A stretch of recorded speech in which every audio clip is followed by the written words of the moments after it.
What's up, Laker fans? On Thursday night, the Kings beat the Lakers 116 to 104. Let's take a look at how it all went down.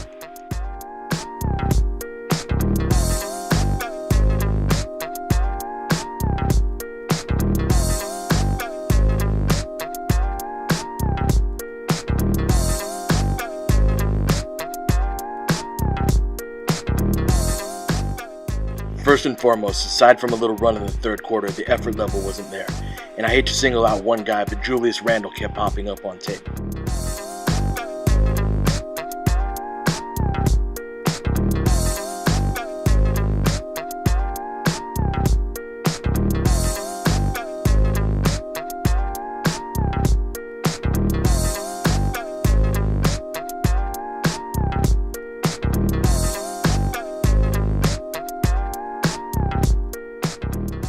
Secondly, there were a lot of communication issues. Here, Russell gets screened on the pick and roll, and Randle thinks he's switching, but Russell thinks they're hedging and recovering. That means that both of them go to Farmar, leaving Cauley-Stein wide open.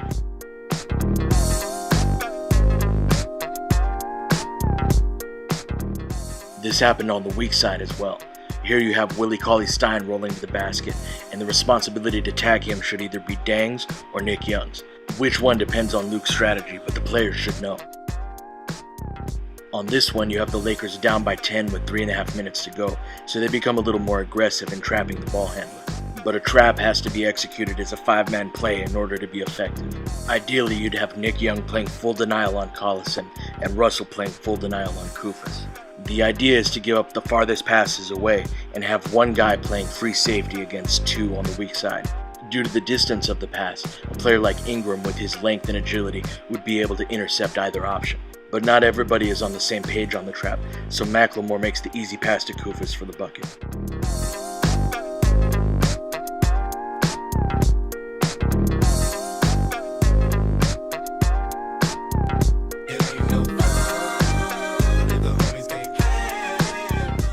The Lakers have been very foul prone in the preseason, and that continued in this game as well.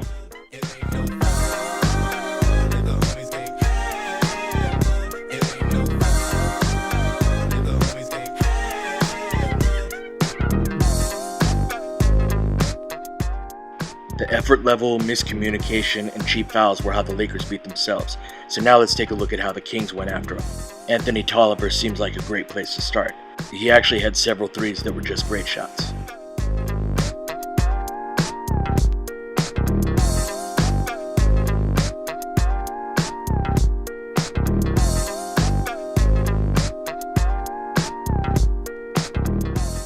But the Kings did a nice job of getting him open as well.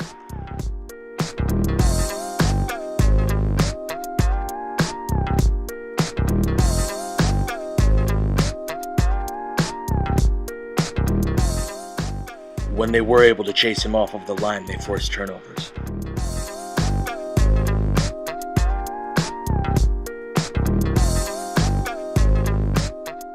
Dave Joerger likes to attack switching defenses by going to the post mismatch, and they did that well in this game. Here they run some pistol action, specifically so they can get Calderon on a flalo.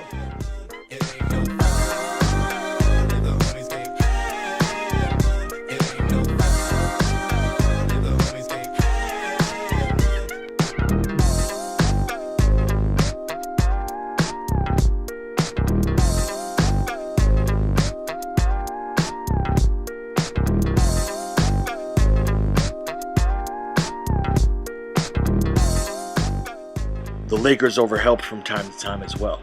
Here you have Ingram rotating too far over and can't get back to the three-point line, even with his great length.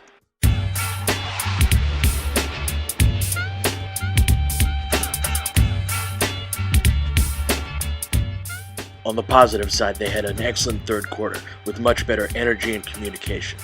Here they do a good job of rotating after Lou Williams gets beat, and then Luol Deng does a nice job of staying in front of Rudy Gay.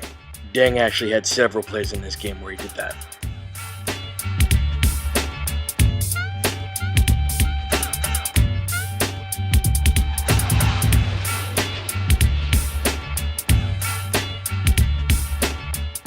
Despite Sacramento's scorching percentages, I actually thought that the Lakers did a good job of keeping guys in front of them and contesting high. It was other things that beat them in this game.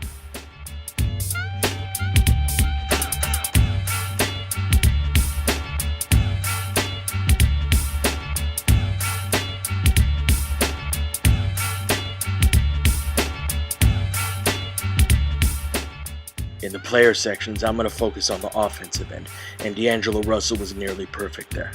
The Sacramento plays the pick and roll differently than other teams that the Lakers have played, either hard hedging or trapping. As a result of two players being on the ball, Russell had a lot more assist opportunities. This was his first play seeing that, and he threw the ball away. But when the hedging big comes up that high, the screen setter can slip behind and do damage.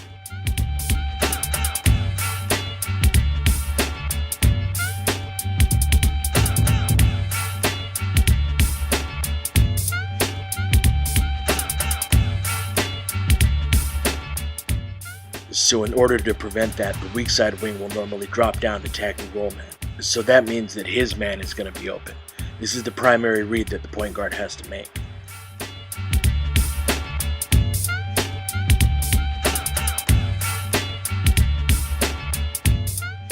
Russell had several nice advance or cross-court passes in transition as well.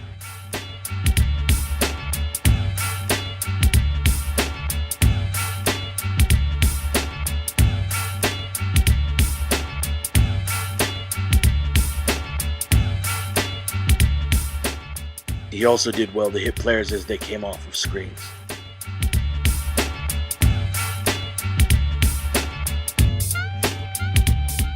Hard hedge pick and rolls are vulnerable to being split, which Russell did a nice job of here.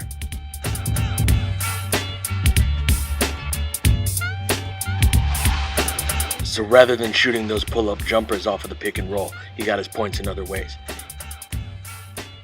He had a couple of nice post possessions.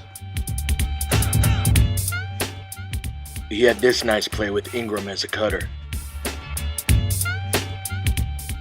And he did his damage from three-point range as a spot-up shooter.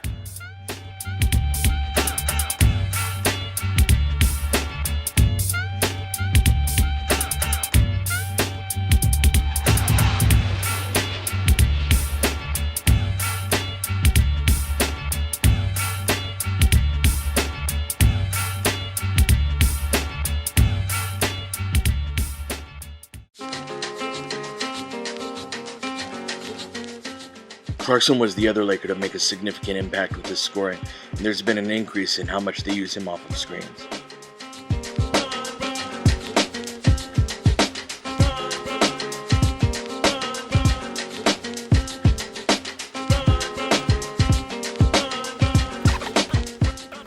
He also got an and one from attacking this closeout and had a spot up in transition as well.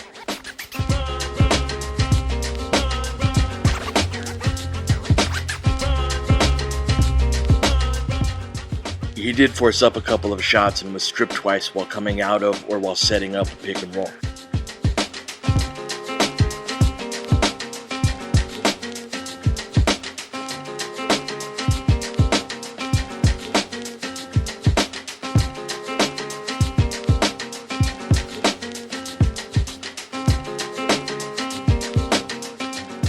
Randall was a mixed bag on offense, but continued to attack in transition.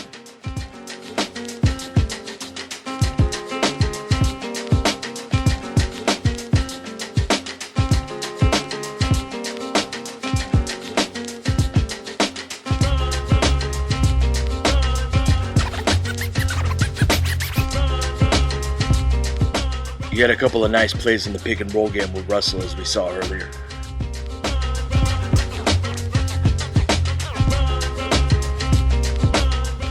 He had a couple of nice off-ball screens, but also drew an offensive foul.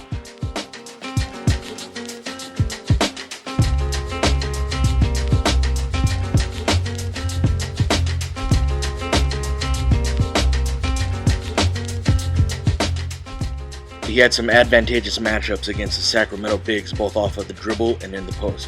He wasn't able to get anything to go, but he did create a couple of shots for others.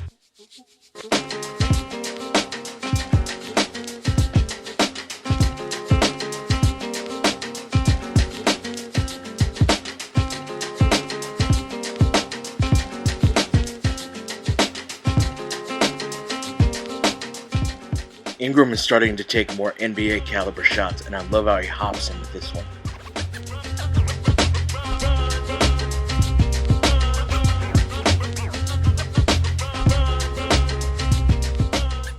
This was the only bad shot that he took, which is an improvement. He did a good job of attacking closeouts as well. He attacked this closeout well with a nice rip-through move, but this is an example of the game being too fast for a rookie. He draws the second defender, which is great, but he doesn't know what to do with it. The right read is a skip pass over to Clarkson, but all of this is happening too quickly for him at this point. But when he's not sped up off of the drive, he has really good court vision. Here, he does a great job of reading a backdoor cut by Russell for a layup. I hope to see more of this. Deng was the main beneficiary of Russell's shot creation, getting several spot ups and being able to attack closeouts as well.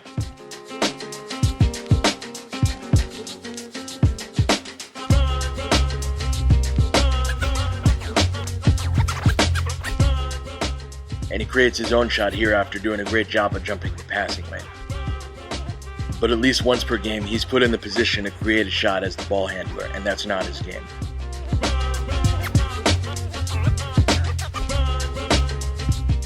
I thought this was Mozgov's best game as a Laker. He put a lot of pressure on the rim, and that had an impact in several ways.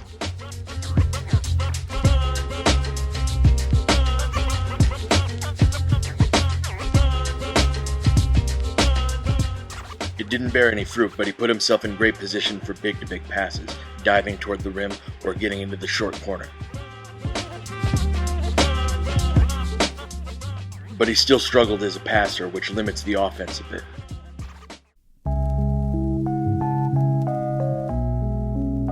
Lou Williams missed a lot of shots that he normally makes.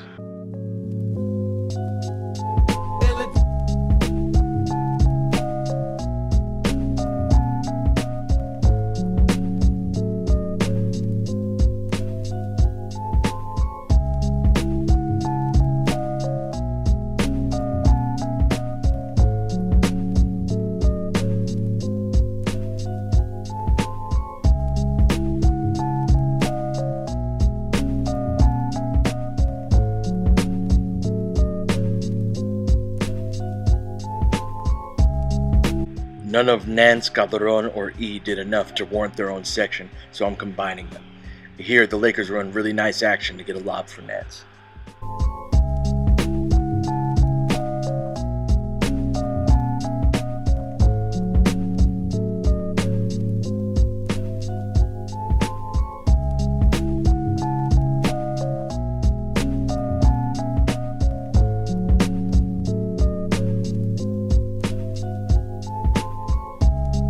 This is great horns action involving all three.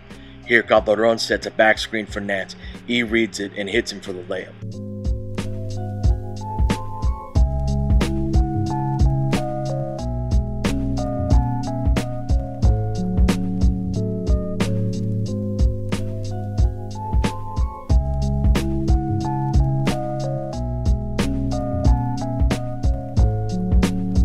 Part of the reason that the Lakers struggled at times on offense is that they were trying new things. Most prominently was this flex motion style set. I'm not going to get into all of the details of who's going where and doing what, but I think it's pretty easy to see that they're confused.